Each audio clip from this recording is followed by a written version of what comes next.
Yeah. Good evening and welcome to Friday's Live with me, Raj Nayak.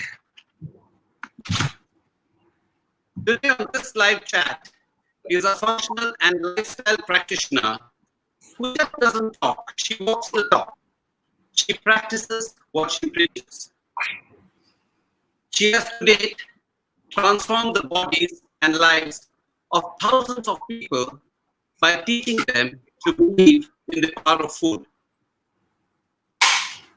Some of the biggest names in Bollywood, sports, and corporate India are her clients. A devoted mother of two, she is a successful entrepreneur and author, a nutritionist, a clinical dietitian, and a celebrity food guru. Please welcome the lady with the infectious smile, someone who is always lively and animated, my dear friend, Pooja Makhija. Thank you. Thank you. That was a very, very warm welcome. Thank you.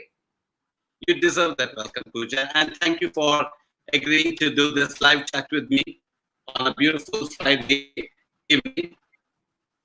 Yes. It's my pleasure. I don't know I have no clue whether you watched any of my previous episodes, but just to tell you, you did. Okay, great. So you know the format kind of thing. It's more to get to know you and about you, because a lot of people know who you are, but they really don't know you. And I think, people who come on this live chat are from all over the world. I've got people who come religiously from San Francisco, Canada, UAE, Singapore, and America, North America. So great. And they all heard about you.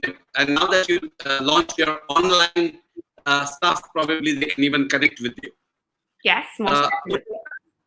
Yeah, so Pooja, I'm just going to go back and I want to know a little bit about your childhood.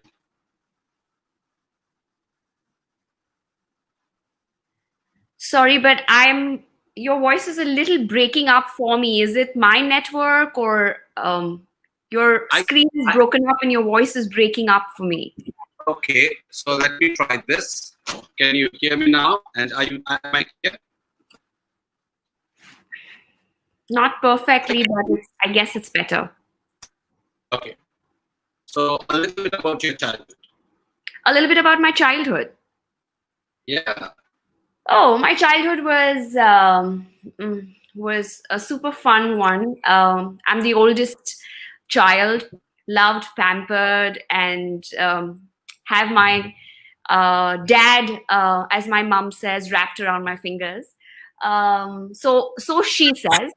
So she says. I don't think so.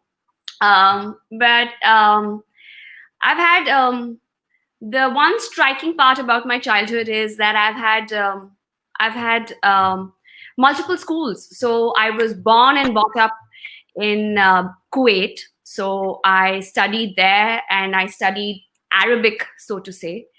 I came down to Mumbai, then I did Hindi and Marathi. Then my dad moved to Bangalore, so I learned Kannada. And then I came back to Bombay and I finished my 10th standard, again doing Hindi and Marathi.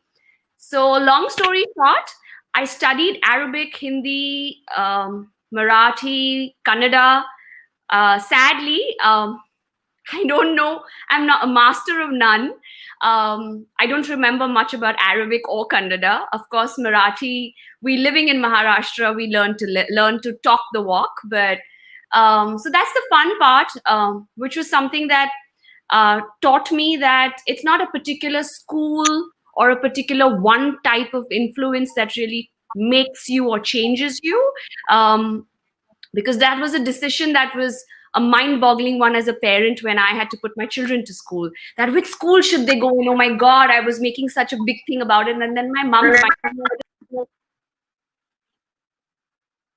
we went to so many different schools, and still you able to manage to get the best out of all the different schools you went to. So it's not really the school that brings you up, it's your family and your inner self that's going to be able to make you drive towards wanting to become who you want to become. So So that's it. So my childhood was a super fun one. I have younger siblings, so I bossed over them. I had my dad do everything I wanted to be done my way because I was his first baby. My mom was my friend. Sorry, my mom is my friend and a very strict mom as well. So I had a fair share of it all. In two words, I had a very, very blessed childhood. That's fantastic. So you said you were three of you, right? And you were the eldest sibling. So Yeah. a little bit of your two sisters, brother, sister, what's it? I have a younger sister, and then I have the youngest brother. Of course, my brother is the is the big boss now. But yes, I have. So my brother is 7 years younger than I. My sister and I just have a 2 year gap. But so my sister is a doctor. My brother is an engineer. My family, my mom was a teacher. So my mom uh, completely had her roots in having her children get the best in terms of education and then let life lead them their way. So my sister now lives in London. My brother is here, and he is the pioneer who brought up Nourish Genie because he was a computer engineer, and he was like, Pooja, how many people are you going to consult like this? So he put Pooja onto the online platform about almost 6 years ago, where he was like, you have to move with the times, and you have to have an app, and you have to do this, and you have to do that. And so Nourish Genie is completely his brainchild and his baby. I have just gone with the flow and let him take Genie all over the world. Yeah. And now you consult all over the world, right? And what was your father doing? What was his profession? My dad was a banker. In Kuwait, my dad was a banker. Then my dad decided now it's time to put his hands into business, which is why we moved to India. He was a successful entrepreneur. And he had shops in Opera House for cars and all car accessories. Now he's retired. Now he is enjoying himself. Actually, my mom and he are perpetually on a holiday. They are touring all over the world. They go places by themselves. They figure out they quite like they travel like wanderers. You never know where they're going to go, so they'll take an open ticket to America, and then they'll be like, we'll come back when we're coming back. So the lockdown has now locked them down. Otherwise, my mom and dad were aggressive wanderers. So they are waiting for the lockdown to open so that they can start traveling again. So at the moment now, they're just enjoying themselves and enjoying the world. You know, I'm in love with your parents already. That's my dream.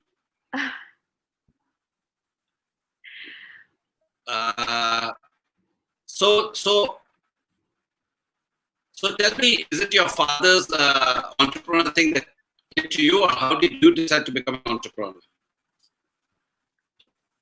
Quite frankly, I'm still going to call myself the nutritionist. Okay. So that we can't.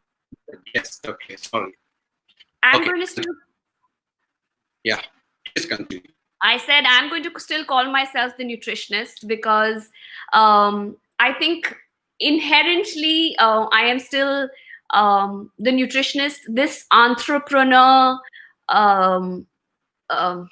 tag to the nutritionist has just come along, of course, a lot because of Nourish Genie as well.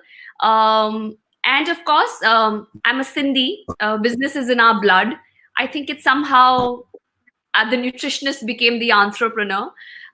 So says my dad again, huh? So says my dad, because every time someone calls me an entrepreneur, I always go back to saying, hey, no, I'm the nutritionist. And he's like, keep quiet. Business is in your blood. So I was like, okay, it's in my blood. How did you decide to become a nutritionist? I mean, was that a conscious decision? So it's a long story. It's a long story how I became a nutritionist. So nutrition in India is taught in SNDT, College of Home Science, something that I was really not prepared to join. It was my mom who took me there. My mom, for some reason, um, saw light there, and she's like, "Beta, you've always quizzed me about who told you oranges have vitamin C."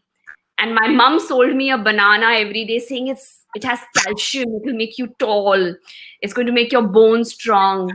Um, just for everyone's knowledge, bananas don't have calcium. My mom fooled me all her life.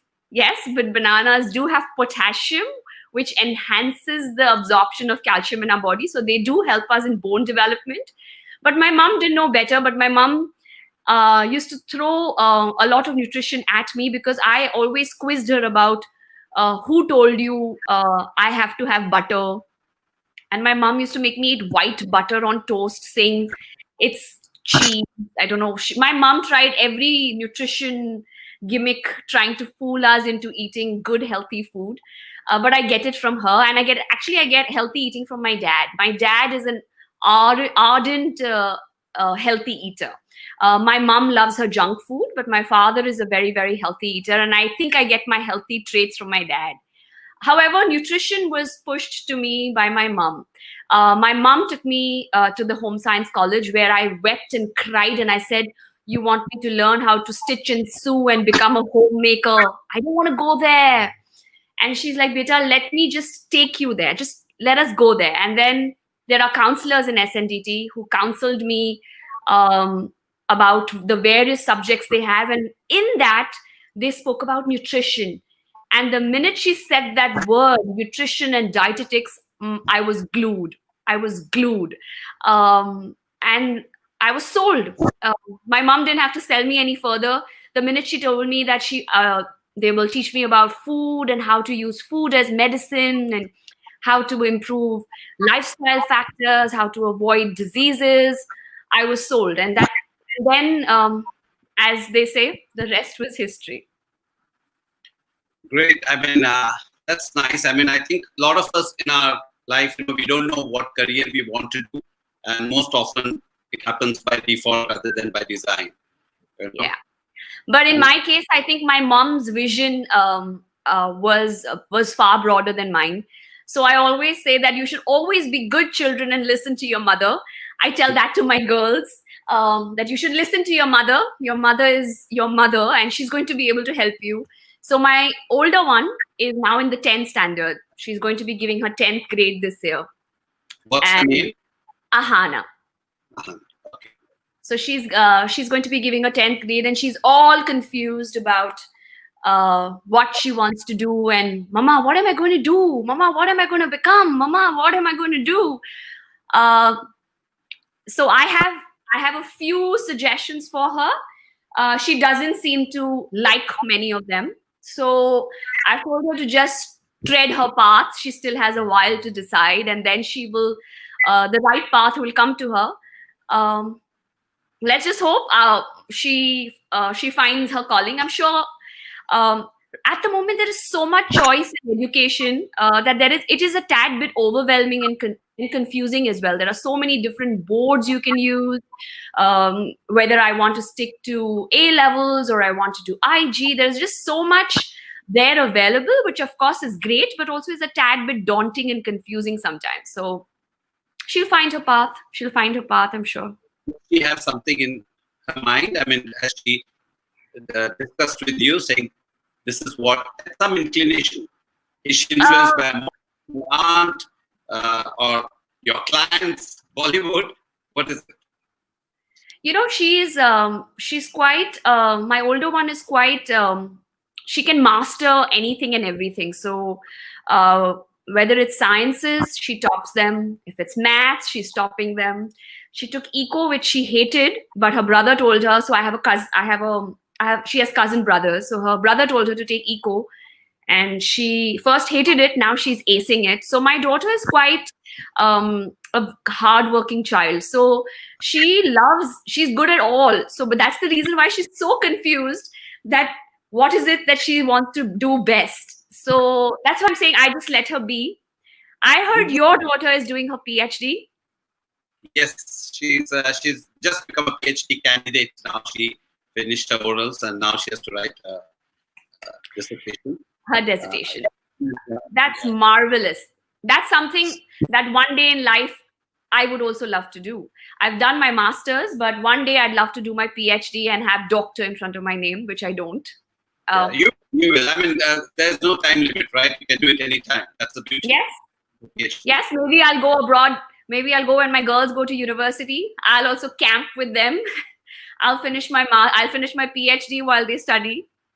You know, two things have touched my heart today. One is your parents traveling and going. That's my dream. If I can do it someday, hopefully I'll be able to do it. And just travel. You know, I used to tell my wife, I just want to go to Scotland or somewhere, take a B&B, and go to the local bakery and eat. And I used to. This is what I want to do: travel 7 months in a year, come back home 3-4 months to Mumbai. That's my plan now. You know, these are all plans. And the second thing which you said is you want to go and study with your children. You know, I couldn't do that for whatever reason, but then I started living that through my children. You know, I couldn't be in New York, so both my children had their own apartment in New York. So, you know, I would go and visit them. So I lived my dreams through them, and that happens. In your case, probably you will go and stay with them, and you can. And the beauty about your business is you can practice from anywhere now, because you don't. The lockdown has taught us a lot of things. A lot. So what's your second daughter like? My second daughter, sorry? Yeah, what's your second daughter's name? My second daughter is Amira. She is going to turn 13 in 20 days. So I have one teenager and one over almost sweet 16. So yes. So Amira is quite the opposite of Ahana. Ahana is completely inclined towards education and padhai, and my Amira is the heart winner. She's the talent box. She can talk, she can sing, she can dance, and the one thing she hates doing is studying. So I have completely two different girls who have their own fortes. Amira is she's a phenomenal singer. You should hear her. She can pick up any artist, and I feel she sings better than that artist. She's one talent box in herself. She has decided that, Mama, who needs to study so much? I'm going to be a millionaire by the time I'm 17. And who needs to study? Why would you study? Mama, you're 40 and you're still studying. Why do you have to study? And she's like, I'm not going to study so much. I'm going to do the basic that needs to be done, and I'm going to be a millionaire by the time I'm 17. I'm going to have lots of albums and artists, and I don't know what are her dreams. So yeah, fingers crossed. She already knows what she wants to do. So may she lead her way. Yeah, but interesting times for you as a mom. You know, teenagers. Yes. You know, it's quite interesting. I know what it is because I have two daughters, right? So we've gone through the phase that you're going through today. And a lot of my viewers want to know a lot of things about your profession, right? So I'm going to switch gears a little more. So you call yourself an anti-starvation activist. So can you elaborate? So most people associate the word diet with deprivation. Okay, a diet means no this, no that, no this. And very early on in my career, when I started up, and the reaction of most people then is quite similar to the reaction I see of most people even today when I give them the meal plan that they have to follow. I hate calling it a diet because for some reason a diet has too many negative associations. So I prefer calling it a meal plan. Every time I give them a meal plan, they're like, oh my God, am I going to have to eat so much food? And by eating so much food, I'm going to lose weight. Pooja, are you sure? I have this shoot. I have to wear this wedding dress. I have to go on a trip. Are you sure I will lose weight on this plan? And their shock always amazes me, that people have made food equal to fat, an association which is so negative. Food equal to calories. So my entire drive and zest. So they all say that everyone has a mission, why they've been put on earth. My mom says that every person has a reason why they have been put on earth. My reason, I now see, is to connect people back to food, because people have lost their faith and love with the right food. Food has become everything else but nutrition. Food has become something that we stress eat and emotionally eat, or eat only for taste, or eat with fear. But we don't really eat food with the love and the zest of giving nurture to this body, that this is going to help my skin, this is going to help my bones, this is what is going to make me taller, this is what is going to make me stronger. Food is everything else but nutrition. So I think my purpose and my role on earth is to make people believe in that food again, believe that they can eat lots of food and gain health and lose weight. So I call myself the anti-starvation nutritionist. Very nice. Pooja, before I continue, I'm getting some comments here saying that that internet connectivity is bad. I'm checking mine. Can you just check yours for a second? Sure. Mine is actually, I think mine is very good, because I can see and hear myself well, but you're still breaking up for me as well. Okay, I'm breaking up for you as well. Just give me a second. Sure. I'm trying to switch the internet. Let me see.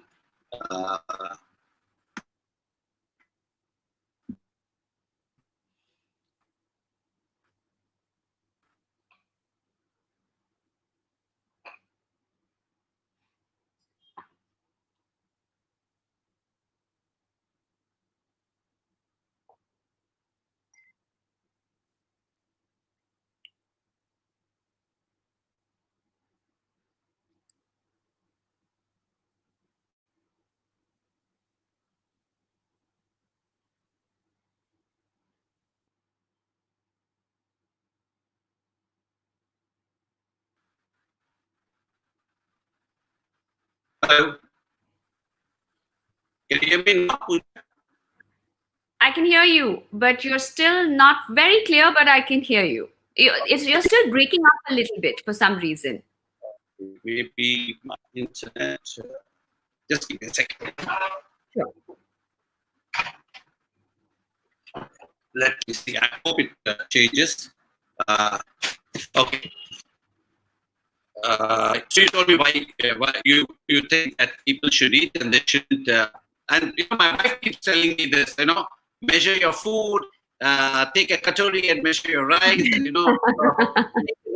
And I hope she's watching, because she watches all my shows. So I hope she's watching. So maybe she will not control my food anymore. No, but no. I must correct you here, Raj.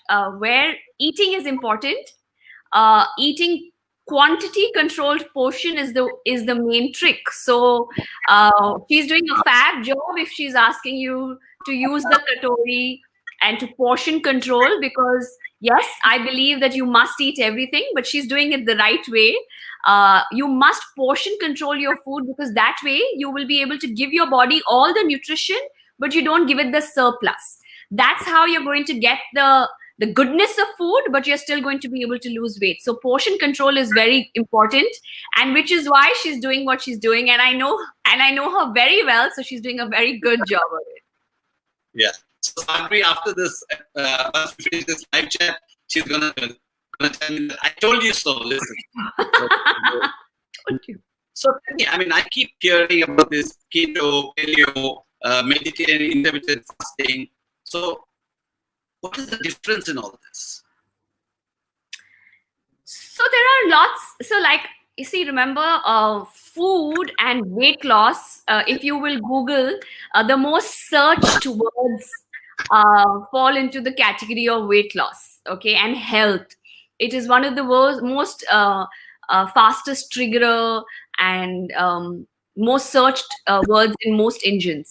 So if I'm going to sell you a different kind of a diet, I'm going to get your attention very easily. I think one of the most common conversations most people have is about what diet they are on and what are they currently eating and what are they currently not eating. So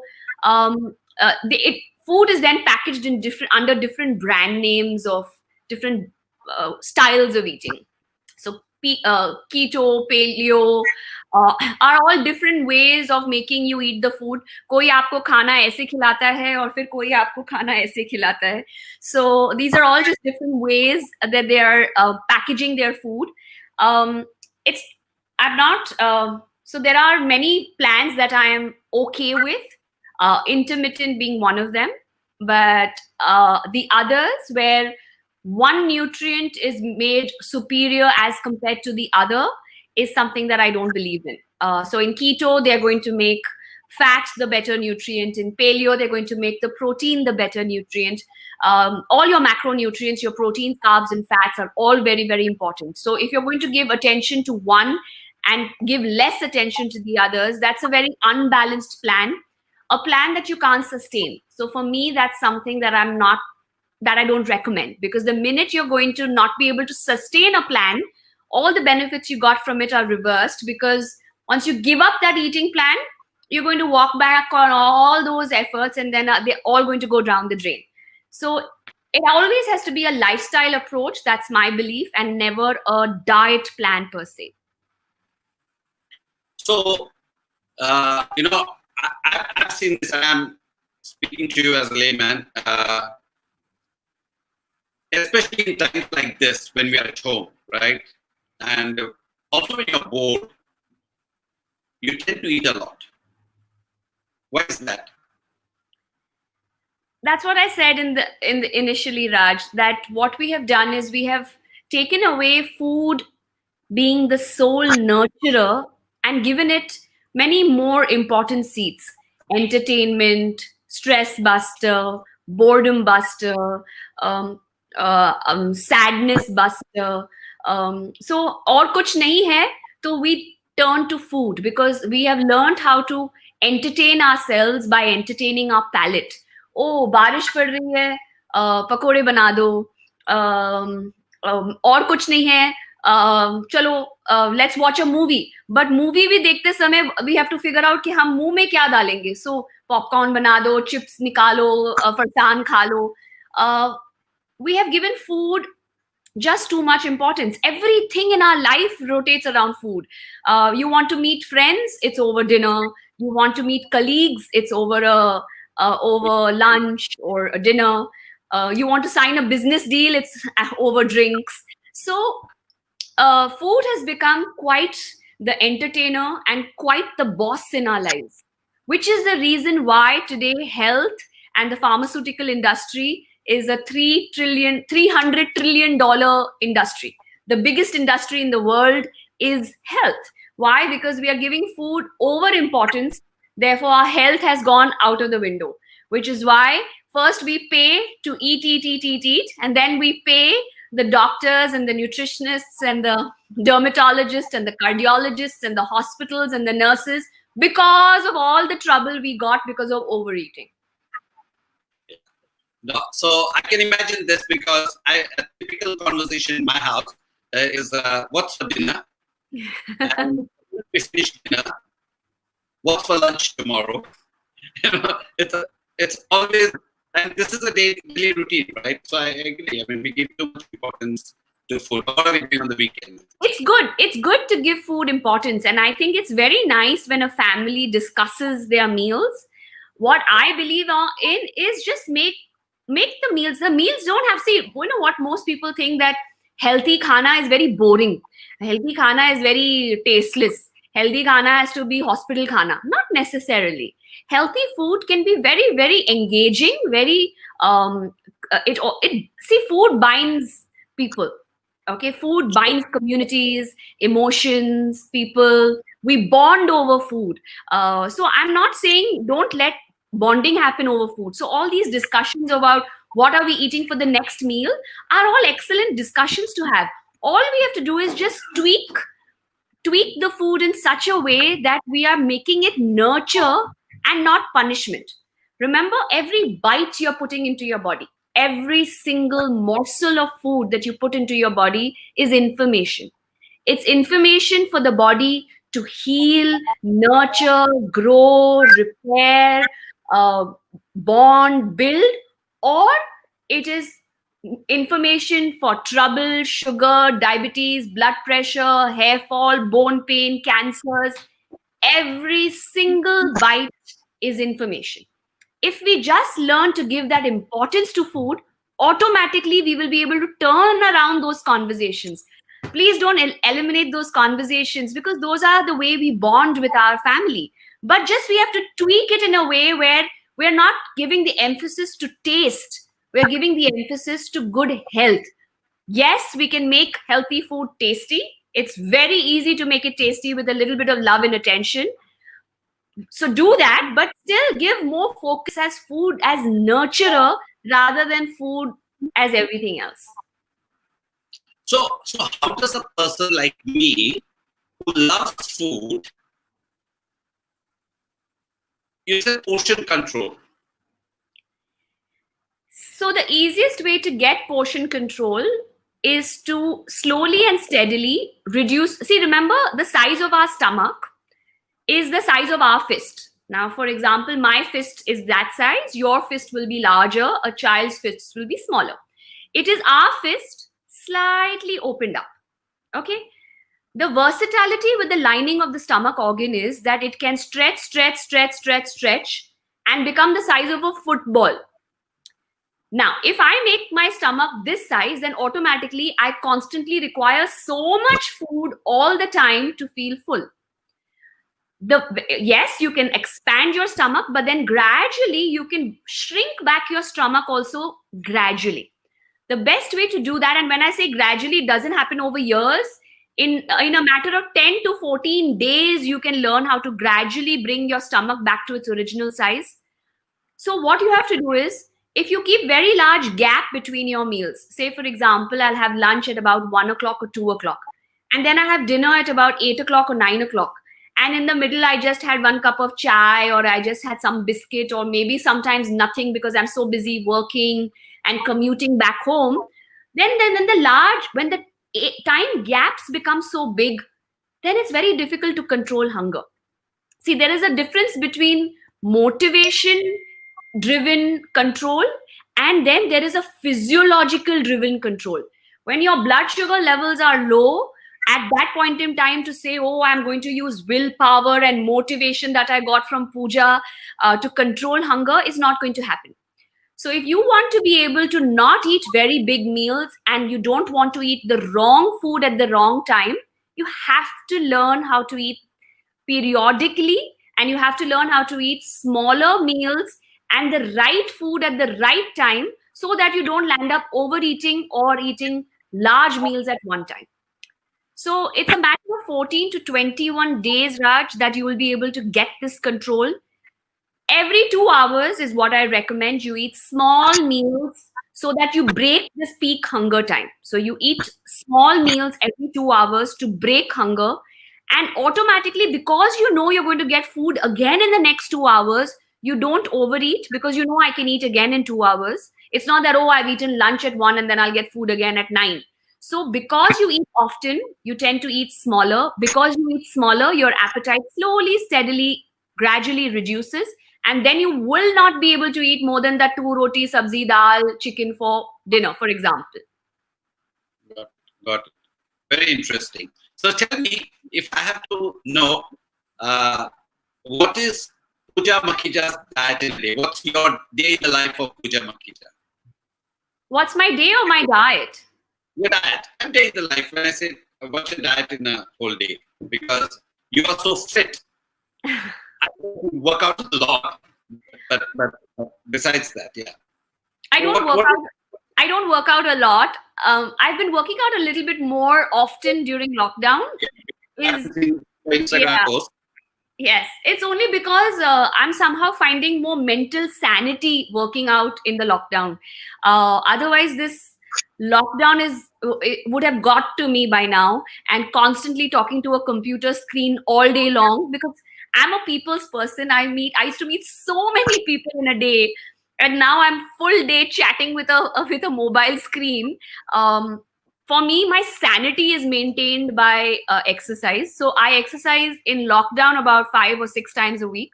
Otherwise, in my normal life, exercise nothing more than thrice a week, because because that time there was no time to, and also I did not really need to. So a, a, an average day in Pooja's life is very, very routine. I'm a very boring person like that. On school days we wake up at about 7:30 for school, for kids school.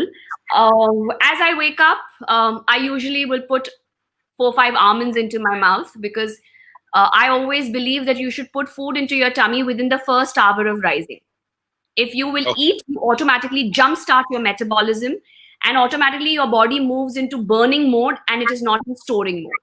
So I would eat a few almonds. This is while the girls got ready, sent them to school, they had their breakfast. Right after that, it is time for me to rush up, get ready myself, because I'm in clinic at 9 o'clock usually, on non-lockdown days. So then get ready, come down, eat breakfast. My breakfast at about 8:30, quarter to 9. I have a very routine breakfast. It's always eggs and bread. There are 4 or 5 egg whites that I will eat with in different forms. Again, I usually choose the form every Sunday. I tell my maid every Sunday how I'm going to eat my egg, whether it is an omelette or scrambled or boiled eggs. And then I follow the same routine for the whole week. So I don't have to tell her every time what I want for breakfast. How I ordered my eggs on Sunday is the way I eat my eggs all week. Then I change it. Um, it's usually a piece of bread with some dressing on it. So it could be sometimes an avocado guac, or it could be hummus, or it could be hunkered. That's breakfast. I get to a clinic, and by about 10:30, 11, I have a cup of coffee. Um, I have perhaps 1 or 2 nourishables with my coffee at that point in time. At 1 o'clock, I'm still consulting. So I eat my fruit at 1 o'clock. I eat my lunch by 3, because I finish clinic only by 3. My lunch is again very, very staple. I eat a bowl of rice, a bowl of sabzi, a bowl of dal, and sometimes yogurt, and sometimes half a bowl of salad. Fixed. That's my lunch ever since I got married, actually, because that's the way they ate in my husband's house: dal, sabzi, chawal. So every day a new dal, every day a new sabzi, same chawal. And that's lunch. By the time I come back at 5 o'clock, I always take a 20-minute nap, because I can't otherwise survive. So as soon as I come home, I take a 20-minute nap. Then by 5 o'clock, I have my glass of vegetable juice. A vegetable juice is a combination of 3 different colors of vegetables. You put it into a blender with a little bit of water, blend it, strain it, put 50% of the roughage back into the glass, squeeze a little bit of lime, and slurp it down immediately. This is potent antioxidants and nutrition for your skin, for your energy levels, for your bowel movements. It works miraculously as an anti-aging. It works great for people who have unhealthy digestive systems or frequent constipation. It works beautifully to give your skin that healthy plump and glow. So I have my glass of vegetable juice at about 5. 7 o'clock is usually dinner time with the children. So while they eat their dinner, either I have a salad or I have a soup. And my dinner time is usually 9 o'clock by the time my husband comes home, which is usually either chicken or fish with salad or rice or bread. The dinners are very conti, because my girls don't like to eat Indian khana both times. So we will do sometimes burrito bowls, and sometimes wraps, and sometimes sandwiches and soup. So it varies, dinner varies. And girls are in bed by 8:30. That's the way I like it. We don't sleep till about 11:30. So I again have a handful of almonds at about 10:30 because I can't sleep on an empty stomach. So while I'm watching TV or I'm writing or working online, I will have a few almonds, and that's about it. And then Pooja is in bed. Wonderful. I mean, I've made mental note, and I will watch it. I'll try to see if I can replicate part of your food habit. And It's very, very simple. It's really very simple. There's just, people just think that diets are complicated, but that's not the way at all. It has to be very simple. It has to be your ghar ka khana. It has to be something that you can do for the rest of your life so that you don't have to pay a puja to follow a plan. It has to become your lifestyle. If you follow it as a nutritionist's plan, then you need to pay a nutritionist for the rest of your life, which we can't do. So what you have to learn is learn the key elements of nutrition, imbibe it into your lifestyle, and do it by your style and your life for the rest of your life. And you just mentioned your husband, so what does he do? My husband's a realtor and a builder. So he has crazy work hours, and but he's a fitness freak as well. So he has his own gym regime. So both of us keep ourselves. So usually the food and the correction in the food comes from me, and the fitness and the angle of go for a cardio today, do some strength training today, do some aerobics today. So the exercise bit, my husband trains me, and the khana bit, I train him. So I think it works really well for both of us. Wonderful, wonderful. And how did you guys do? Oh, we had a very Bollywood meeting. His brother married my cousin's sister, so we met at their wedding. So we had a very filmy meet, so to say. So I have a friend of mine called Raj. Can you hear me now? Hello. Yeah, I can hear you, but broken up. Okay, I'm sorry for this internet, but not in our control. That's the beauty of life. Nothing is in our control. You bet. We have to accept it. So my friend Neville Tata he wants me to check with you. What do you think of mono diet? I mean, does it help lose weight faster? I don't know what is mono diet in the first place. So I thought, but he wants me to ask you. Mono diets are where you eat the same thing all day. So, for example, like a cabbage soup diet where you eat cabbage soup for breakfast, lunch, and dinner. So, mono diets are where you eat the same thing all day. So, if you're eating only proteins, or you're doing, so there are various definitions of a mono diet. I don't know really which one he meant, but usually, see, what I would tell you, Neville, is you cannot do a diet for X period of time. A diet has to be a lifestyle approach, and I don't think we can live a mono life for the rest of our life. We can't be eating the same food for breakfast, lunch, and dinner, or even eating the same type of food for the rest of our life every single day in one format. Variety is the spice of life, and food is comfort, and food does give us happiness. We should not take away that quotient of satisfaction and love from food. So please do not have mono diets, otherwise you'll be very bored and very monotonous. Please keep that variety. Use food in its varied, happy forms, in different colors and in different nutrients, because your body requires all nutrition. It doesn't require just one type of a nutrient all day or all month. Yeah. How boring can it be? I mean, never, please don't have mono diet. Yeah, it can be very boring. Okay. Yeah. You've written a lot of books, and Eat, Delete. Your book has been translated in many languages. What was the book called? I haven't read it, so I'm asking you. Sorry, what did you say about the book? I just want to know what was the book about. Eat, Delete. So Eat Delete was my first book, which was in 2012. It's a book on how you don't have to do mono diets and how you can get off the weight loss cycle once and for all. So it's all about how you have to make food a lifestyle. It's all about how you have to eat to lose weight, and you don't have to starve yourself. And it's more about winning the battle of weight loss in your mind.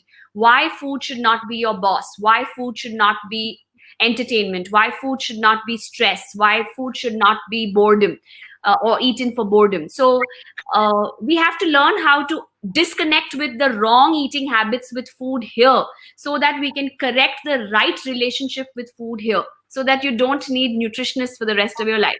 That's what Eat Delete is all about, and which is it's already into its, I think, 11th or 12th reprint right now. So it's done well, and it's been accepted really well in all those 5 regional languages as well. So I'm very, very grateful for that. Our common friend Devraj Sanyal says, excellent Pooja Raj. So I just thought I should mention it. He's a sweetheart.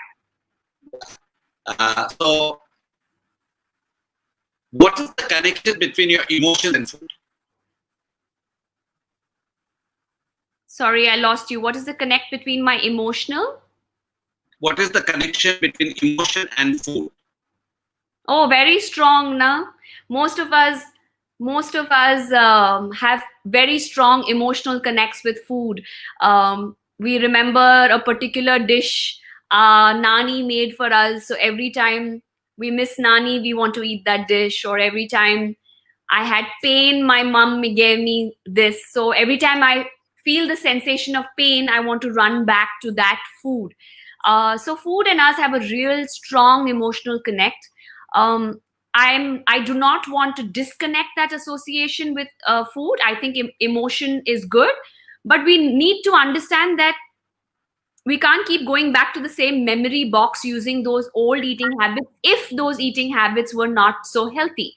So if we can rebuild this right emotional connect with food, where we know food is nurture and not eaten only for purging our guilt or our stress or our loneliness, because many a times we turn to food when we have all these varied emotions of anxiety, depression, loneliness. So every time I'm emotional, just because I can't reason myself here, I tend to distract myself here, so that I will somehow forget that emotion which is bothering me. But there are different ways to fight those emotional drains, rather than venting with food, because food is only going to pull you down into the spiral of bad health, which we can pull ourselves from if we disconnect with the wrong association with food. So there's a very strong connect, and I've really tried very hard to break this connect in Eat Delete. I have used the help of Dr. Chaya, who's an excellent psychiatrist, who has helped me conquer how we can disconnect with food emotionally from our mind, so that we can help our body better. So one tip, can you give us one tip on how to break that habit?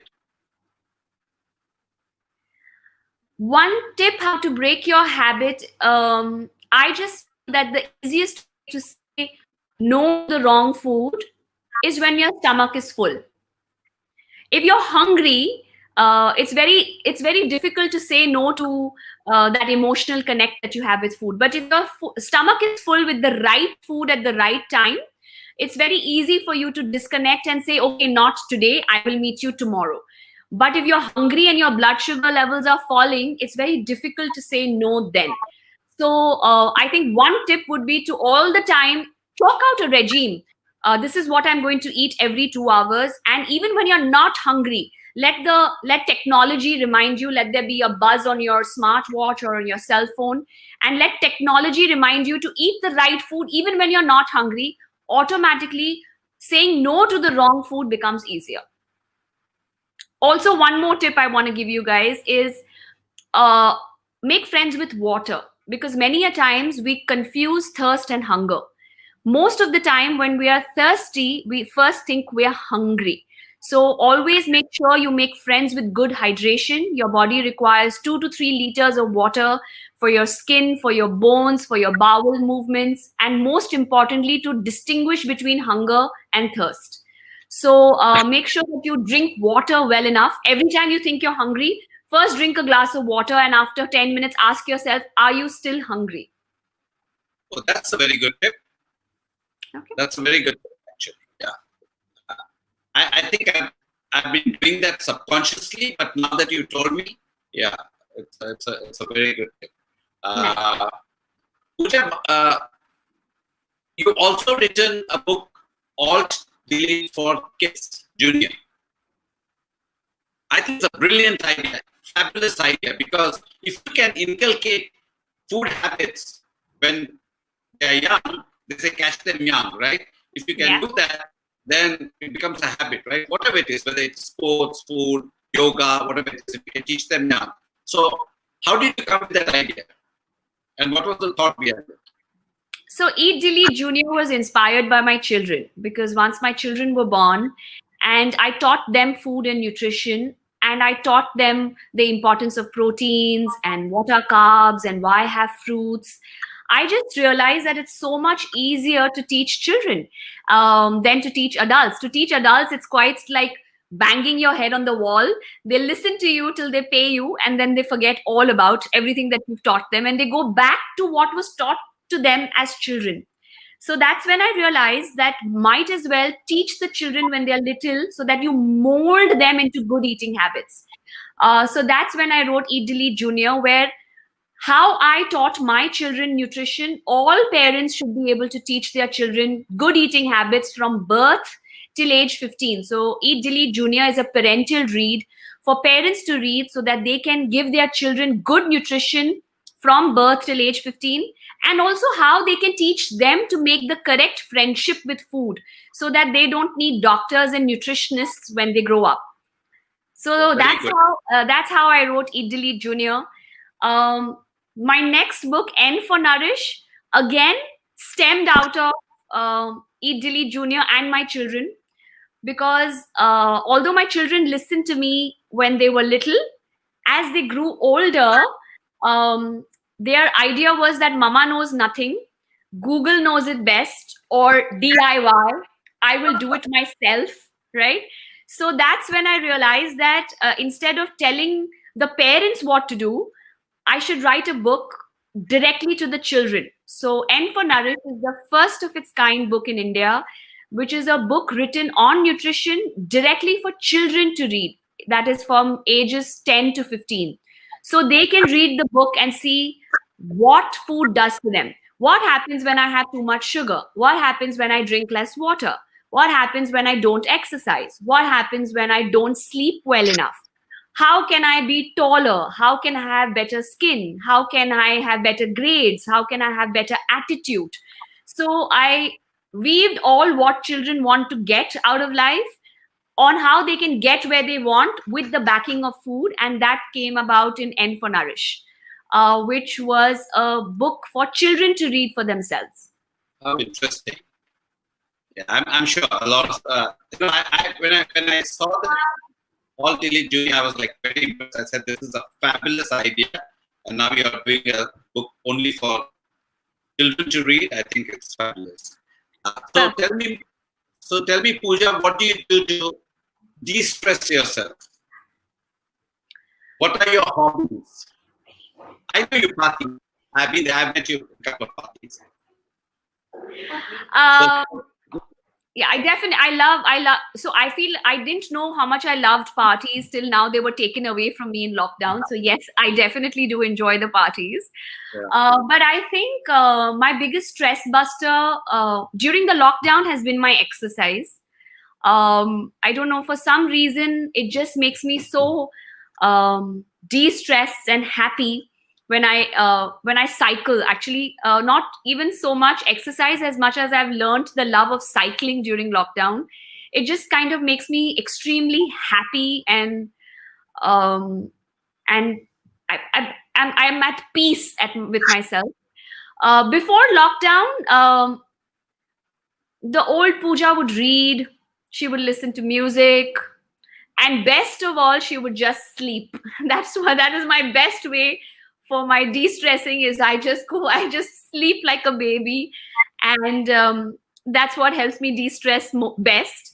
But otherwise, it's meeting friends, of course. It's travel. Or travel is my I get that from my parents perhaps, but I just absolutely love traveling. So planning my next holiday is always my go-to. So every time I'm too worked up and too stressed, I'll open up booking.com, and I'll be like, okay, where am I going next, and where will I go, and what will I do there, and what will I eat there, and how will I stay there. I love planning holidays. So that's my stress buster as well, which is not happening in lockdown, which is why I found alternatives. Another thing in common. I mean, before we go on each holiday, we travel the world and come to that one destination. You know, I followed your trail in Japan. Yes, I remember we spoke. Yeah, Yes. that's right. So I took pictures of everything you posted, and I was like, I will do this, and I said, I will do that. Yeah. So Pooja, tell me, what's your favorite destination? I think I don't know, for some reason I love Italy. I just love the charm there, whether it's the interiors and the plains and the wine valleys, or whether it's the coast and their entire Riviera. I just love all the culture in Italy, and that would be the first place I want to go to as soon as I'm allowed to. Second best destination. Maldives. I love the water, and I love Maldives, and I love the peace there. So Maldives would be my next place. Good. Pooja, thank you so much. I think we can go on talking. There's so much one can get from you. And I think everybody who's watched the show today, they've got free consultation actually with Pooja Makhija. There's lots of tips. And thank you so much for taking the time. And to all our viewers, thank you for coming, watching, and supporting this show. Pooja Makhija now has it's called Genie, nourishgenie.com, right? That's right. Nourish Genie. If you're not living in Mumbai, you're living in some other part of the world, and you want to get to know Pooja Makhija, you want some consultation advice from her, go to nourishgenie.com, and you can follow me, Raj Cheerful, with a double L, on YouTube, Facebook, Twitter. Thank you so much, and thank you, Pooja. And thank you so much, Raj, for having me. Love to the girls, love to Sagarika, love to everyone at home, and keep doing what you do. May House of Cheer bring lots of cheer to people's lives, and may you always be cheerful, happy, healthy. Take good care of yourself. Lots of love. Thank you, Pooja. Have a beautiful weekend.